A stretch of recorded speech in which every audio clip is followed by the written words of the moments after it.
సేవగాని చేస్తే చాపలమ్మో, కచ్చిపులమ్మో, అట్టికాయలమ్మో, జాంకాయలమ్మో. నువ్వు వ్యాపారస్తుడివి రా బాబా, వ్యాపారస్తుడివి నీవు. జాంకాయలు 5 రూపాయలు డజన్, 15 రూపాయలు అమ్ముకోవడానికి అది బెటరు. నీకు నిజంగా అభిషేకం ఉంటే కొబ్బరి డబ్బాలు కదా అమ్మాల్సింది మందిరంలో. అందుకే యేసయ్యకి దేవుని ఇంటిని గురించిన ఆసక్తి ఉంది. యేసయ్యకి దేవుని మందిరం అంటే చాలా ఇష్టం, చాలా ప్రాణం. ఎవడైనా దేవుని మందిరాన్ని పాడు చేయాలని చూస్తే యేసయ్య వానిని పాడు చేస్తానన్నాడు. హల్లెలూయా. ఉందా లేదా వాక్యం పాస్టర్ గారు?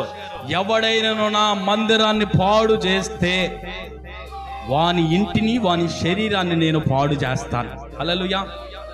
ప్రియమైన దేవుని బిడ్డలారా చూడండి, దేవుని ఇల్లు అంటే యేసయ్యకి చాలా ఇష్టం. అక్కడ వ్యాపారం జరుగుతుంటే యేసయ్య ఒప్పుకోలేదు. యేసయ్య వ్యాపారాలు ఇష్టపడాడు.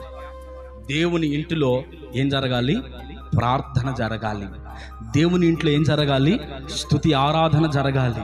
దేవుని ఇంట్లో ఆత్మ సంబంధమైన కార్యాలు జరగాలి, కానీ శారీర సంబంధమైనటువంటి కార్యాలు జరగటానికి యేసయ్య ఒప్పుకోడు. అర్థమవుతుందా? ప్రియమైన దేవుని బిడ్డలారా చూడండి,